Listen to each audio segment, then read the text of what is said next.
And I'm not going to take this anymore! All right, I'm just going to get right into this. Probably shouldn't have come here directly after Boulevard Brewery to be able to give a fair comparison. They're both obviously two different leagues. I only tried one beer here, and it was nothing to write home about. Boring pedestrian beers poured by an ill-informed and non-terrifically friendly staff. Hope you like microbrewed beer, because that's all there is.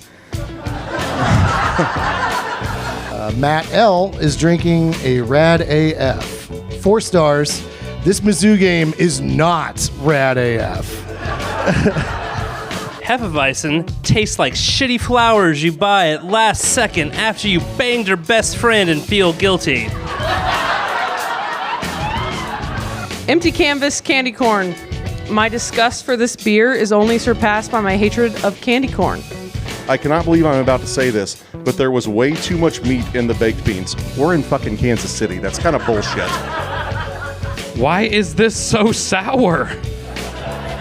1 star, because it's a sour beer. 3 stars, overpriced beer with staff attitude. Better off finishing your route to Denver and visit Odell's instead with spectacular beer for the same price and bigger volume. It's always fun to check out new breweries until you get to the Midwest or Texas. So skip us and drive 12 hours to Denver instead. Got a cold, but can tell this has good nuances. Sarah, drinking oatmeal raisin cookies, says 2 stars. Hashtag unholy debauchery. If you look on Untappd, they're the 17th highest rated brewery in KC. I suggest hitting the other 16 before you go here. That's fair. The food was overpriced for what you get. Small portions and not very good. I got the fish and chips, and the fish tasted like it was store-bought frozen fish. Actually, frozen fish from the store would have been better. Captain D's is gourmet compared to what I had at this place. Some may like it, but I shalt not return. 2 stars. Unreliable narrator. Tastes a lot like medicine and desperation.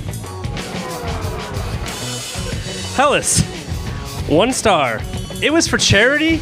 I supported some children, I think. Tutti Frutti Jelly Bean. While there's a lot you can do with an empty canvas, I'm still waiting for Servaes to do something with it. Good food, beer and service, but their meals are too much. Last time I ate there, I had lunch for 2 days. Stocktoberfest, the smooth jazz of malty beer. Small bar with minimal bar seating. It was very dark inside and didn't want to crowd with others already at the bar. Small area outside with high top tables and seating, covered but with a terrible view. Drinking oatmeal raisin cookie, 2 stars. An abortion. I love the place. Just wish you had a traditional red, brown, or black beer. My issue with this brewery is sort of simple. They had a very small selection of beer. They had self-service water that was lukewarm and tastes like the NKC pipeline. Full and flat. Am I at Strange Days? Hopsticka. This tastes like pizza, but in a gross way. There is no gross way for pizza to taste. If you expect their waiters or waitresses to be any better than slightly enthusiastic 16-year-old who was forced to get a job to pay for gas, then I wouldn't waste your time or money. Stocktoberfest, it's no Free State. Oh. A perfect spot for a low-budget horror film, or a great place for part of your night tripping on acid. Trying this new place out. Beer's good. Company, eh. This beer sucks. Tastes like donkey turds. I'm sorry you know what donkey turds taste like. Flavors are good to a point, but some overhopping or sweetness is getting to be too much. Please consider something like Killian's, Newcastle, or Guinness. Thanks. Drinking a Thundergong, 3.5 stars on Untappd. Glad to support bad taste. Kind of a smoky afterbirth. Tim C, bat fight. That was fucking weird. Do you have some beers that are gluten-free? This may be a dumb question. Spoiler alert, it is. But a friend will join me here and is lactose intolerant.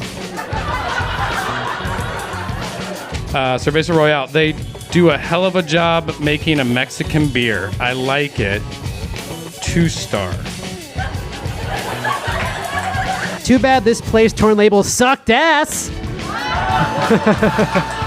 Coming off more like softening tempura chicken wing versus deep fried and heavy oil chicken wing. This beer is exactly what you need 39 hours after a digital prostate exam. Serious. It heals the bum. Brian G is drinking a salted lemonade. It was good, but not Busch Light good. 4 stars. We'll take 4 stars for that, especially compared to Busch Light. Tessellation. There's the Kansas City beer I remember. Another parentheses, poop emoji, and parentheses. Facebook message from a troll who drank Hefeweizen at a Hooters in North Kansas City. It was also extremely light, which is not Heffy. Obviously, no one there knows what a real Hefeweizen is. Believe me, Steve knows. Heard that have also been remarks made from others also with extensive European travel experience. Fun sentence. Your beer descriptions are amusing and hardly accurate. All right, guy. No one ever been to Germany? Our co-founder is from Germany. I seriously doubt any of the others are anywhere near German authentic in my professional military opinion. Stocktoberfest, and this is our last one, the definition of fine, 1 star. Alpha Pale, 1.5 stars. 25 beers of Christmas, 5 of 15. Parentheses, back on track, semicolon, P.S. This beer sucks, assholes. From Facebook, Daniel says, terrible. Worst brewery ever. I've seen better breweries, believe me. They didn't even have my favorite beer, Coors Light. This place is so bland. Who wants to hang here? It's like Dairy Queen. You order at the counter and you sit down. Poor concept. Tiny Clouds Hoppy Blonde Ale. More like tiny penis. That is not directed at me or my wife. The taste is extremely watered down, and I wish I was exaggerating. It was as if they filled a 12-ounce can with 3 ounces of brew and then topped the rest off with tap water. Overall, this is just another example of the plethora of breweries of underwhelming craft beers currently being brewed in the Kansas City area. KC breweries, for some reason, lack creative vision or the ability to push the envelope and develop beers that will wow or even awaken your taste buds. That's another story, though. I'd skip this one. That applies to all of us.